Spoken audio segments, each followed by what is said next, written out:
would like to say welcome and thank you for honoring our event. The spotlight is on you today. That is to say you've done well for yourself. Our number one question is, what moment sparked your interest in journalism? Okay, firstly, I would say that I didn't have flair for journalism. Wow. Have an issue coming up, because I studied in Federal Polytechnic Bida, Wow. and I studied statistics and computer science. Wow. So my journey into journalism started as soon as I left Polytechnic Kendi, and while I was waiting for this, I met my mom and I told my mom that I was, while I was in school, a lot of people, were, will I say, all over me then. Wow. As a superstar now. As a superstar, that was when the movie industry started booming. Yes, then. And a lot of people would come up to me and walk up to me and say, why man, what's up? Why not in the movie industry? You look like Central B. My God, you have the look there. I would say, man, you have the height, why don't you just go into movies and all of that? So I came out of school with that flair thinking. I said, what happens if perhaps maybe I'm going to movie, maybe I'm going to do well and all of that. So while I was waiting for my youth service, I approached my mom. I told her that, look, I want to go into movie production and all of that. And she tried as much as possible to discourage.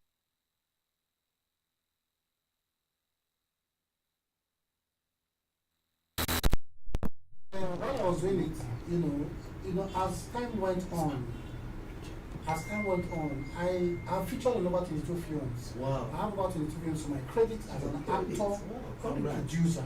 I have about 22 films. But at the time, I just like my calling. Everybody has got a call in life. Yeah. I thought that maybe the entertainment industry wasn't my call. Because I started thinking twice. Wow. So in 2007, I started to leave the movie industry.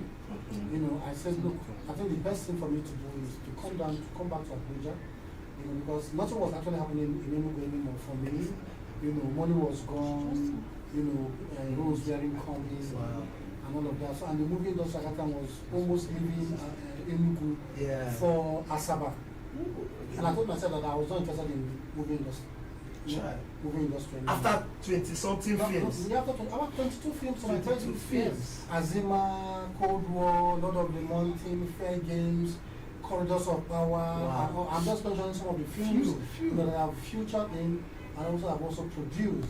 So I came down to Abuja, like started life afresh.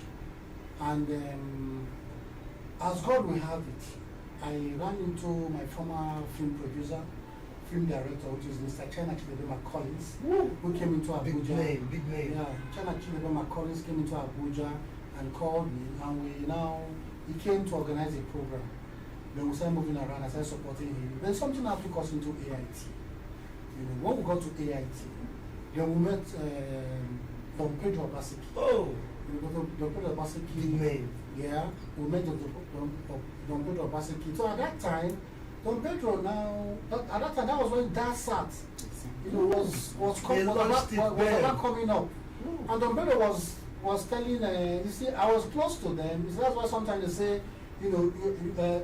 your position in life matters a lot. Yeah. Or rather, who you follow. Yeah. That means how far you go in life.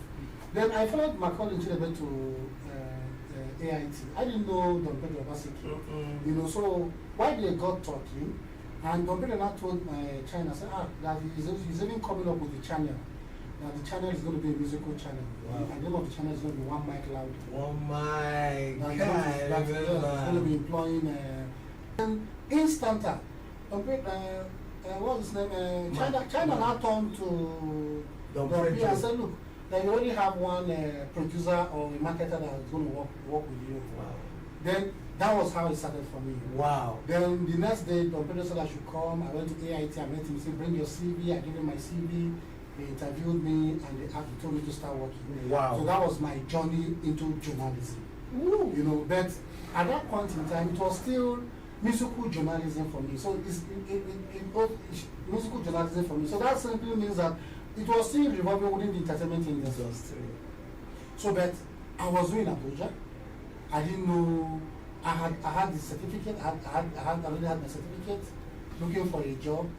But when I got back home, discussed with a couple of my friends, and we had this conversation. I said, look, why don't you? They left. And I said, okay, if this guy, okay, now let me not show my talent. That was how and I picked up the leadership of One Mic Club. Wow. You know, when we started, it was on that sat, and on terrestrial TV on AIT, it was midnight. Yes. You know, but with my consistency and the kind of content that was churning out, AIT had to remove it from midnight and gave me a Time. prime time and afternoon platform. Woo. So that was like a break for me. Wow. So we started and all of that. And I can say boldly that I am the first music or rather music program producer in Abuja that established a national program for the people of Abuja. Because before then, you see that entertainment was just thriving in Abuja. Okay. So most people, Lagos was the headquarters of Lagos is the headquarters of entertainment. So most people will travel to Lagos. You know, they want to feature on programs, radio programs, television programs to promote their music and all of that. They go to Lagos. But I said upon myself, I said, look, I'm in Abuja and I have a platform. So let me build a national acceptable platform for the people of Abuja. That even those people in Lagos will come to Abuja and want to feature on the program. Yeah. That was how I was working morning, day, afternoon, night, building One Mic Louder to a point that it became a big household, not only in Abuja but in Nigeria. Yes. Involves. We keep growing at a point in time. Issues started coming up. You cannot run away from issues when they come. It's part of life. It's part of life. So issues started coming up, and I completely left One Mic Louder. And that was the time, and I went into media consultancy.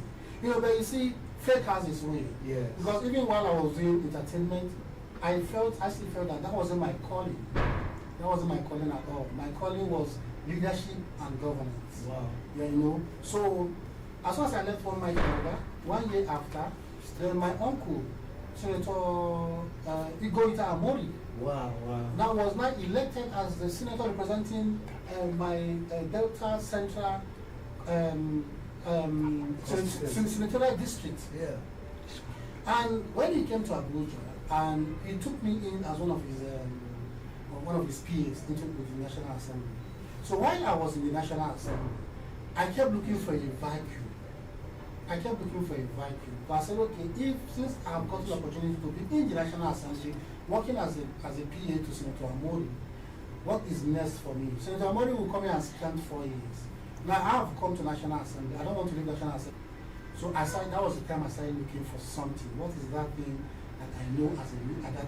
What is that gap that is that I can bridge in the National Assembly? So and I saw that each time I go out with Senator Amori at that time, we don't get home early. Sometimes we go to work around 9, sometimes around 10. We get home around 3 a.m. Wow. So I started asking, I said, sir, is that how you people work? Because before the house of National Assembly don't work, they don't do anything. What they do is to sit down and take fat salaries. And just go home. I said, look, if this is how you people work, if you people work like almost on a daily, you come to work around 10, from the chamber to committee room, from committee room to meetings and all of that, even within National Assembly and after National Assembly, then somebody needs to tell your story. That's true.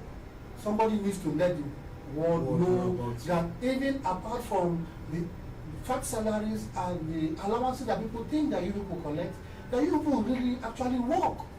That was what gave birth to HALLOWMACE magazine. Oh my God. You know, so I now thought on my own. I sat down and said, what am I going to do? I discussed with a couple of my friends, good friends like Ambassador Chris Owen. I discussed with some couple of them. I said, look, this is what I want to do. And they said, yes, it's a very good idea. And that was why my brand of journalism wasn't even print magazine, print. But I needed a platform. The magazine wasn't my target. My target was for me to get to a point where I can be a voice, where people can believe in whatever I say. Oh my God. That was my target. That was why I said, okay, how do I start? Because magazine was very easy for me to start, because you make money while you're interviewing people. You know, when I come to interview you now on a magazine, I collect, you support what I'm doing. So based on your support, that's what I will now use to go and do my production and bring it on. So then I was even as a magazine publisher, I was just bringing maybe 50 copies. When I started with 10, 50 copies, bring out the 50 copies. You know, I'll go and give it to those people who are in the magazine. Yeah. You know, even those who are on the front cover. Then they will not start placing others. Some will say, okay, give me 30 copies extra, give me 50 copies extra, I will take to my constituency and all of that. They pay for it. I go back to my printer and I print it. So you see, at the end of the day, for each edition, at the end of the day, you see, I will end up printing like maybe 300 copies, 400 copies, and they're out. I kept doing all these things because, like I said, the magazine was in my target. I kept doing, okay, now it was promotion, magazine was promotional. And when you're doing anything promotional within the journalism space, you're not respected because they see it as a PR. Okay. I didn't want people to see me as a PR journalist. I want people to see me as somebody they can believe in. I want people to see me as somebody who can give information and they believe and they take it. All right. So I started trying to evolve. I thought, okay, from magazine, I said, okay, let me get to a point where these lawmakers, people should hear them speak. People should hear them come to talk about their programs, their bills and their motions, what they have been able to achieve, all of that. And do you understand what I'm saying? So, and I thought that's okay. Magazine alone will not give me that reach. Will not even give them that because nobody, it's not everybody that reads magazine. Magazine for me, I feel is for the rich. Okay. Because when you come in here and drop a magazine on the table, I'll just pick it and just pages and drop it. You know, so I needed to give the members of the National Assembly a platform where they can engage with the people.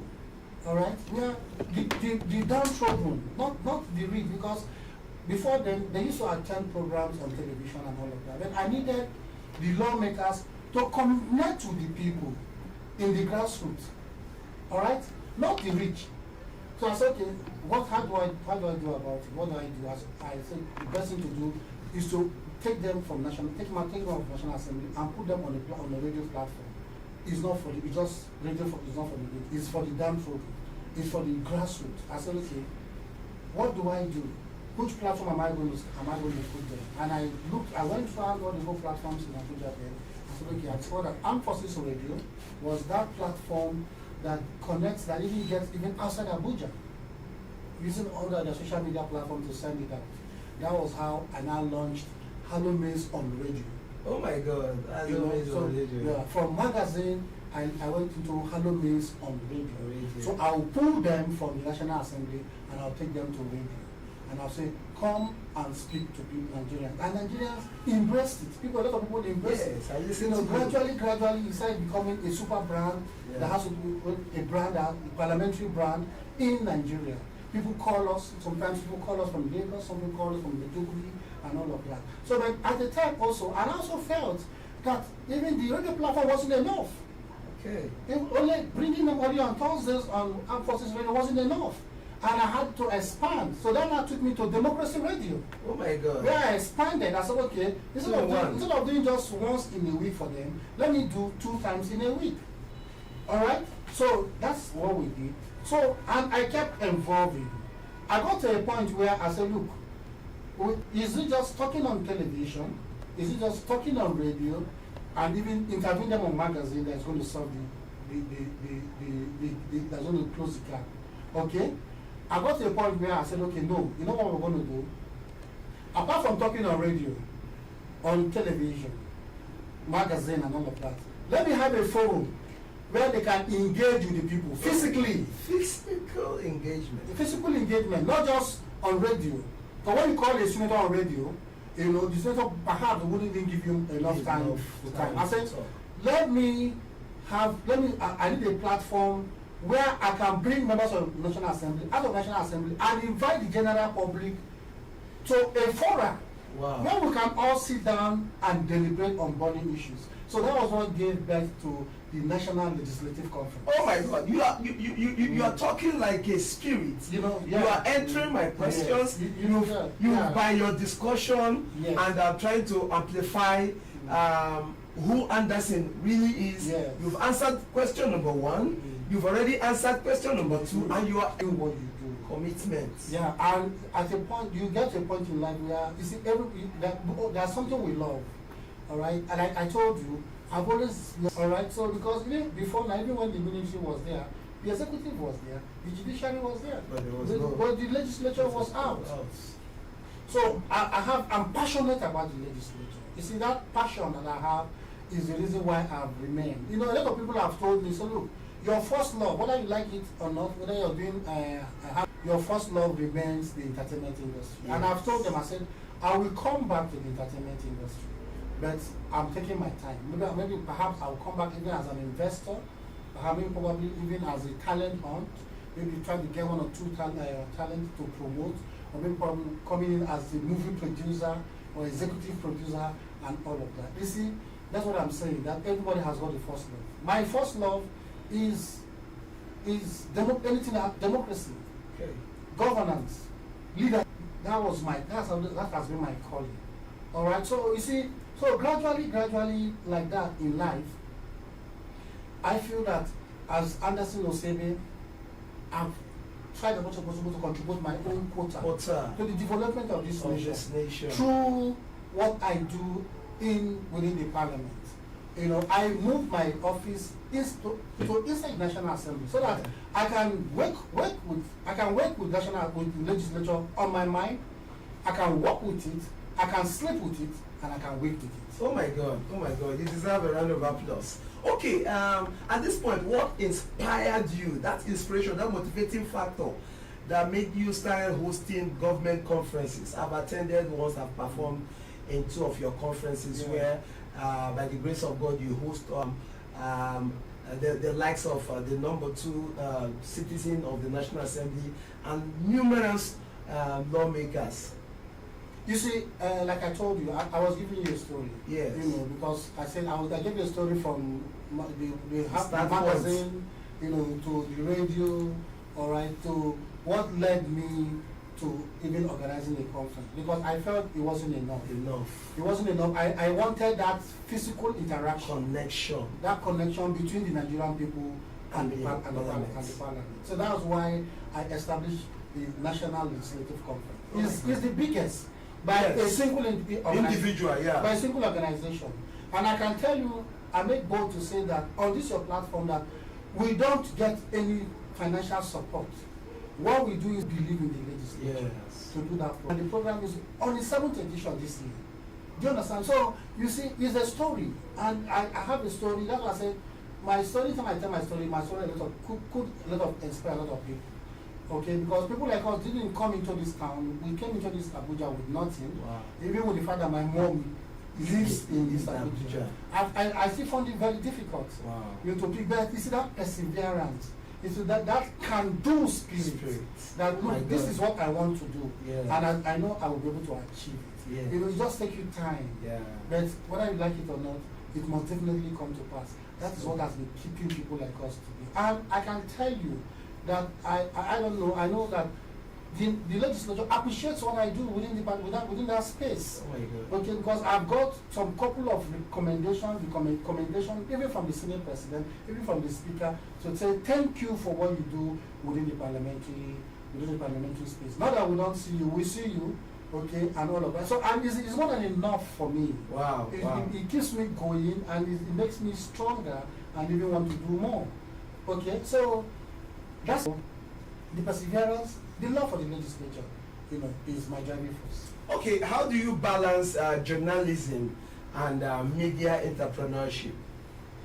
When you talk about journalism, and media entrepreneurship is you owning a media organization. Okay. All right. So journalism is you being a practicing journalist.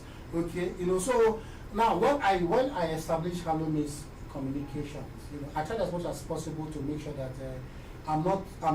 It's not just a one-man affair. Yeah. So I employ most of the people who present for me. I'm not the presenter. Okay, I try as much as possible to be behind the camera, you know, to direct them on what to do, to produce them, to get the guests for them, to get the topic for them, to get the discourse for them, and all of that.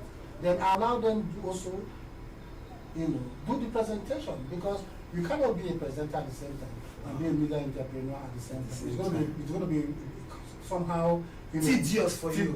Tedious for you. So I suppose that's the only way you can grow. That's the only way an organization, you know, can grow. So that's exactly what we do. Okay, that's cool. How do you manage, or rather, how do you stay objective when working with government-related projects? No, definitely you need to be objective. Yeah, because objectivity is the name of the game. Yeah, because if you want people to trust you, if you want people to believe you, if you want people to, you know, have confidence in what you do, you must be very objective. Mm-hmm. Yeah, who is very fearless. You know, yeah, I'm somebody who believes, you know, in the well-being of this country. Okay. I'm somebody who believes in good governance. Okay, and I'm somebody who believes in accountability.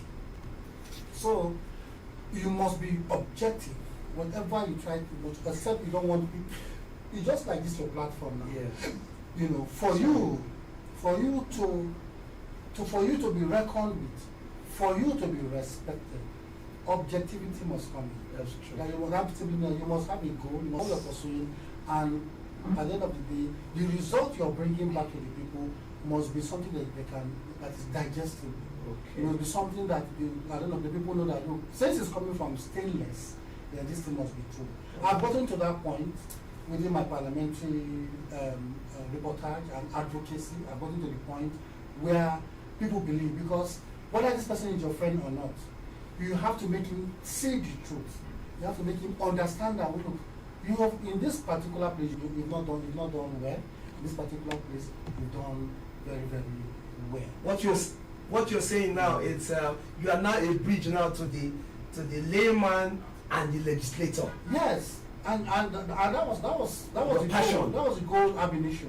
The goal ab initio is to find somebody whom the public can believe. But I have a lot of people who will call me, something within the parliamentary space, tell me they want to get my opinion. If I have a first-hand information on that, I quickly release it to them and say yes. But if I don't have, I'm going to investigate. And once I investigate, wow, and release the information to them, they take it home, they take it to the bank. Wow. Because they believe that this is coming from Anderson, this is coming from HALLOWMACE, and they know that it's a platform that they can believe. And it comes from hard work. Yes. Perseverance.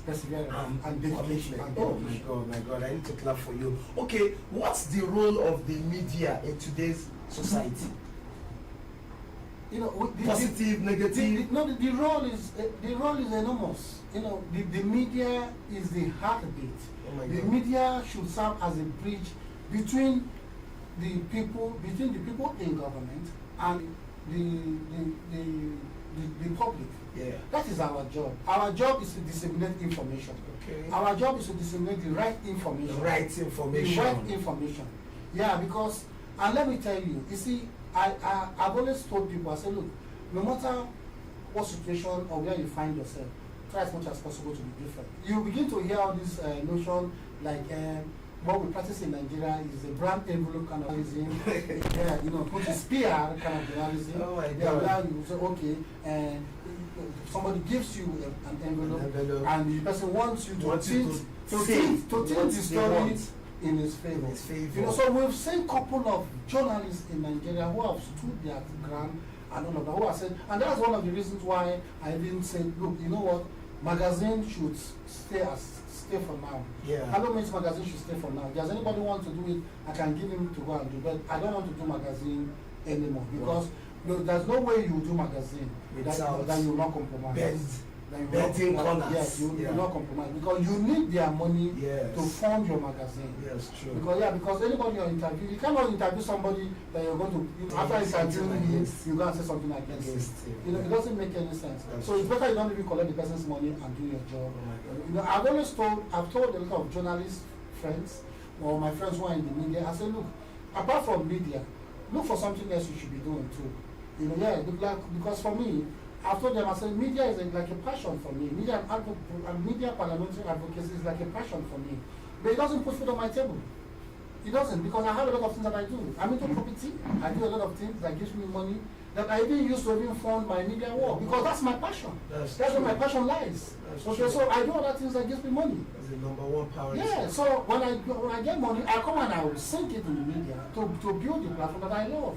So that's why I say, look, in as much as you're a practicing journalist, you should also have another thing, another job that you're doing that will give you money. In doing that, you see that no politician, no government official will come and meet you and say, come and collect social amount of money, come and publish this thing for us, this is what we want, take it from your side. You know people believe you, you know people like you, you know people believe in what you bring out. Do it like people will believe it. No, nobody can approach you. Nobody can approach me. You see, today, I work with 109 senators and 360 House of Rep members. Oh my God. All right?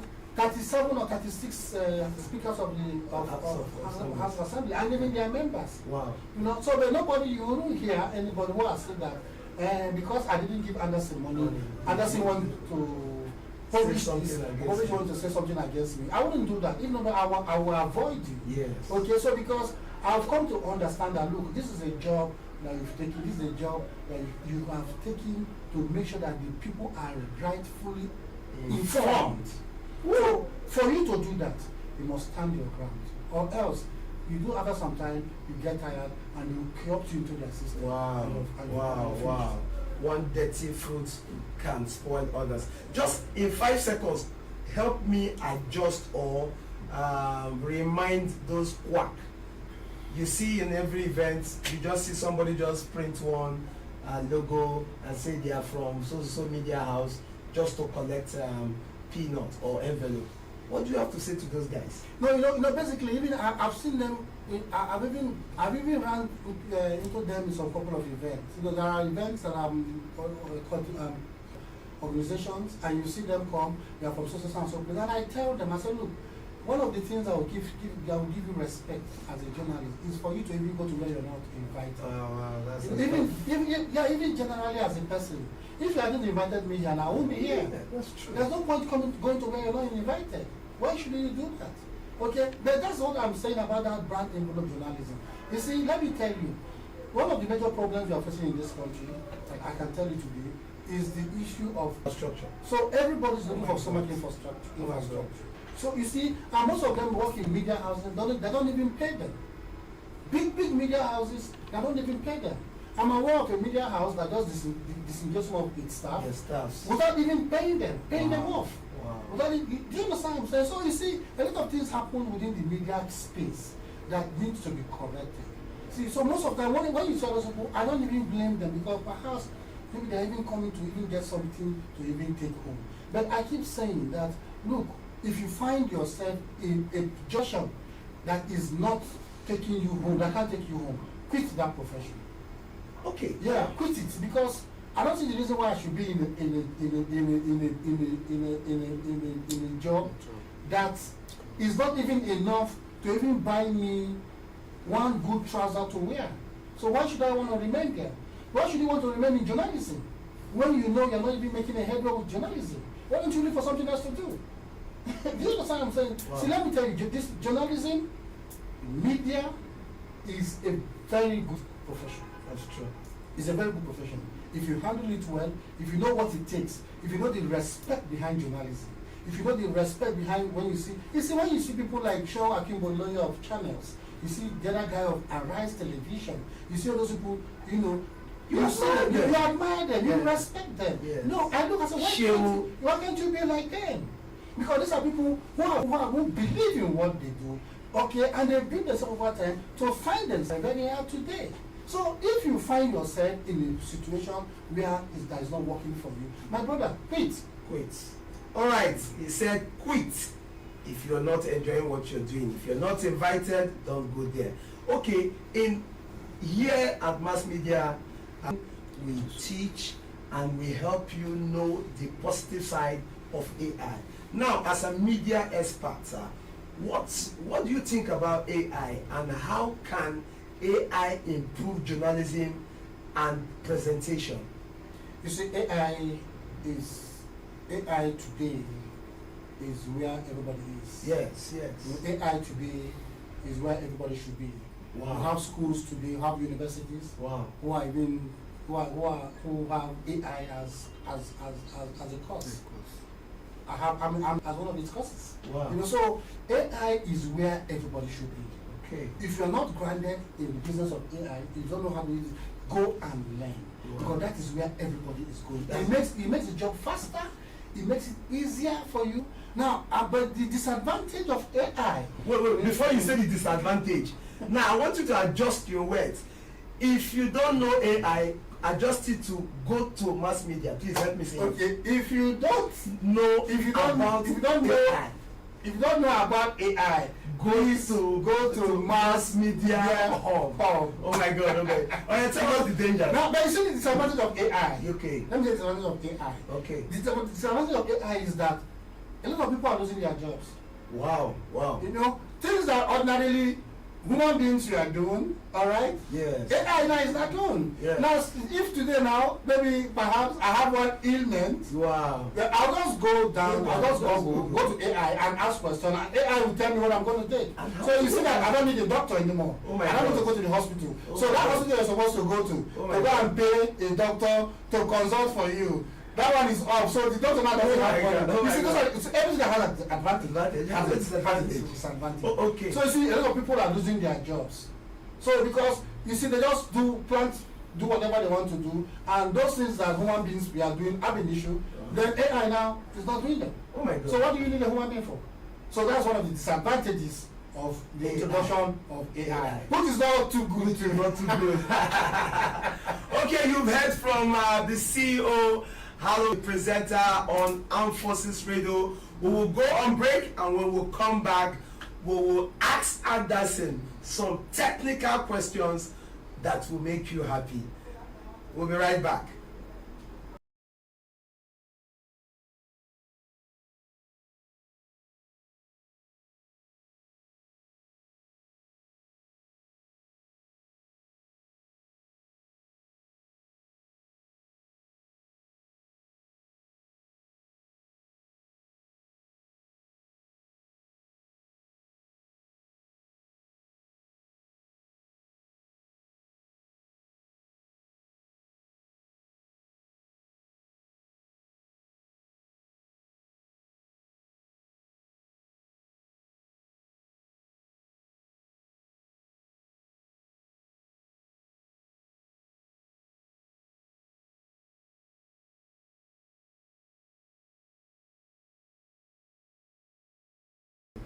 Okay, we're right back. Welcome, our viewers. We're still on our celebrity spotlight with Stainless Precious, featuring Ambassador Anderson OSIEBE. OSIEBE. Thank you so much. Today is the 21st November 2025. Okay, while we round up, for as a journalist and a presenter from the Armed Forces Radio, what initially drew you into journalism and broadcasting? Yeah, you know, I've answered that issue, and I told you that I wasn't actually prepared to be a broadcaster. Okay. You know, something led to it. Like I also told you that I studied statistics and computer science. Okay, and you see, it's far from. But you see, sometimes, you know, flair can take you to where you least expected. You know, I also told you how I went into the movie industry. You know, from the movie industry, I found myself in AIT as a producer of One Mike Louder on AIT and all of that. You know, I've also told you, you know, how that led me also to the National Assembly, where today I'm the executive director of HALLOWMACE, HALLOWMACE Foundation. Wow. I was a managing director of HALLOWMACE Communications, which the magazine is under. Yes. You know, so we've grown beyond the magazine. Yeah. You know, from just a magazine to radio, Yeah. television, and also we organize conferences and all of that. You know, so that is it. So that's the passion. So you know, it was a step for me. You know, not something I planned. By the end of the day, when I finally decided to do, you know, broadcasting and advocacy, and I said, okay, you know what? Let me choose a place where I know that my impact is going to be felt, which is the legislature, and that's where I am today. Oh my God, I feel like clapping. As a reminder to the Nigerian military that we are still a democracy. That program is a program that the Nigerian military uses to also let Nigerians know that they support democracy. Okay, because if they don't support democracy, if the Nigerian military does not support democracy, HALLOWMACE on radio will not be on that platform. They will not allow it. And I tell you that we've been there for over 6 years and counting, and nobody, no officer, no general has ever come one day to say, why did you say this on our platform, or why did you say that on our platform? Because they've come to embrace the program. They've come to understand that, look, we are a democratic government and we must support democracy. So HALLOWMACE on radio, on Armed Forces Radio, is that particular platform that the military used to tell Nigerians, to always remind Nigerians that, look, we are in support of democracy and will continue to support democracy. And that platform was also the program that we also use to let the Nigerian military know that, look, this is a democratic government and definitely you will have to support it. And you see, that relationship has been there between HALLOWMACE Communications and the Armed Forces Radio, especially the Nigerian military. And I can tell you, the relationship has been very cordial. Oh my God. What challenges do Nigerian media entrepreneurs face today? Yeah, there are enormous. You see the challenge of finance to run your platform, because when you're a new platform like that, nobody believes in you. When you're starting something just like this, just like the hub, just like the mass media hub, you guys are just starting. Yes. So nobody will believe in you until you prove a point. Now, in the course of that proving a point, it will take you time. Yeah. It could take you 1 year, it could take you 2 years, it could take you 3 years. So if you're not strong, if not because that you have flair for it, if not because that you have passion for it, that you believe in what you do, within that 1, 2, 3 that you're struggling, you will go down. Okay? So because perhaps you don't have money to keep your staff anymore, maybe you went to get money from somewhere to establish a media house. And the media house is just growing. Nobody believes in it yet. Because people must believe in it. They must believe in it. So within that course that you're trying to build it, your money gets finished as an entrepreneur. No, our money don't finish. That's what I'm saying. I said as an entrepreneur, perhaps your money gets finished. No, right? it won't finish. It won't finish. Yes. I agree. I'm just saying. I'm just talking. Yes, a discussion. You know, if maybe the money gets finished, then at the end of the day, then you now come and sit down and say, what do? You can't pay your staff anymore. Then your staff will begin to leave. Yeah. You see, within that point, that's that. So there are a lot of challenges. So but the number one challenge is the financial challenge. Okay, so my own, I've had opportunity to attend different. Look, if we can have a way where media entrepreneurs can draw loan from, and do you understand me, to set up the establishment and perhaps spread the repayment for a very long time, maybe within or maybe 15 years, 10, 15 years, 20 years, and all of that. You see that you will have more people who want to come into the business of media, because media, like I keep saying, media is a very good, is a very, very, very viable platform for anybody who wants to disseminate information. Okay, how do you balance visibility as a public figure with personal life as a family man you are? Okay, first of all, yes, because you must do your work. Yeah. You must go to work, and you must attend events of people like you and I. You're my friend. I've known you for over 20 years now. Yes, still counting. Still counting. You cannot be having an event and invite me and I will not come. You know, so we have friends like that scattered all over. Yeah. That you must attend their events. That's and all true. Of that. You must be here anywhere they call you that you know that is viable. You must be here. Yeah, moral support. So but you have to find a way to balance it. Yes. You know, how do you balance it? Firstly, what kind of family do you have? What kind of wife do you have? Do you have the wife that understands the nature of your work? Okay, and wife that understands the nature of your work, then the problems are half solved for you. 50%. Because even at home, your wife understands that if my husband is out at midnight, my husband is working. My husband is not somewhere drinking or maybe womanizing. So those are the things. So by the time you do those things, you see that it will be easy for you to balance. And sometimes too, you should also, as a person too, understand that it's not even all events that you can attend. There are some that will invite you. Perhaps you are around and you just want to support them financially and say, look, my brother, maybe you can even lie and say you're out of Abuja, or you're not even within that. Please take this one or support what you're doing and all of that. So you must always have a way to balance your work and your personal life. Okay, what changes can you improve between the government and the citizen in communication if you were to be a leader? Yeah, I'm an aspiring leader because I'm working towards contesting for the House of Representatives in 2027. Oh my God! Yeah, oh my God! I'm working towards that already, and I've started consultations. I started meeting people, to tell them my intention. You see, there are a lot of things to change. We need to change our mindset. We need to change, there must be value reorientation. There must be leadership reorientation. Yeah. There must be governance reorientation. All those are things that we must do, to change the system. Okay, so because when you look at the way governance is now, we're not going to say that we are doing badly, but we are not where we are supposed to be. We are not where. I also want to appeal to Nigerians to also take it easy, even on the leaders, because it's a gradual process. If you look at our democracy, we got democracy, this Fourth Republic started in 1999. Yes. And I think we're just 20-something years. Yes. So it's going to be a gradual process to get us to that promised land. Yes. that we are looking up to. So I feel that it's a win-win for everybody. For the citizens too, they need to be patient.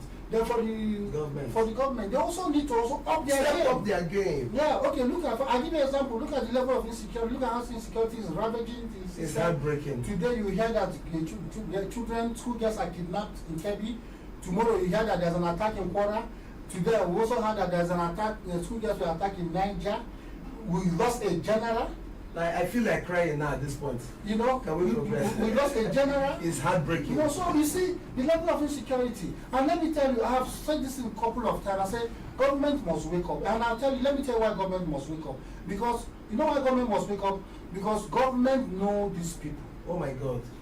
Talk to me. Yes. I can tell you that authoritatively. I can tell you that on your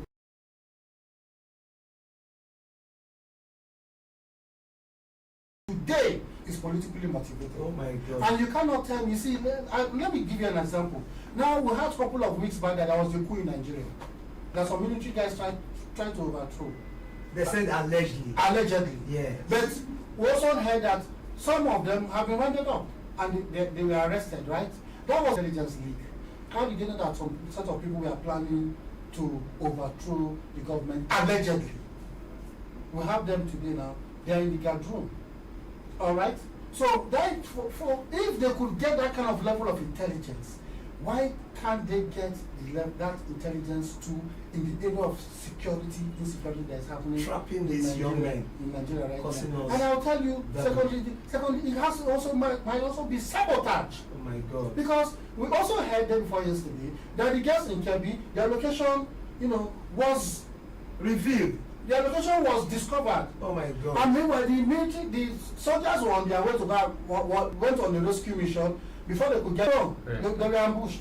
Oh my God. Some of them shot, some of them killed. The question is, who is giving that information?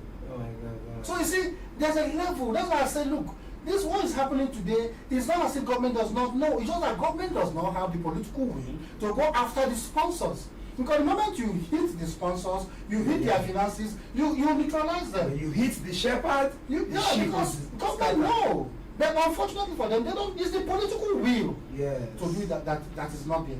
It's not, government will not tell me that they didn't get intelligence, or whether whatever happens or what has happened, maybe in Kwara, maybe in Niger, in Kent, General and Co.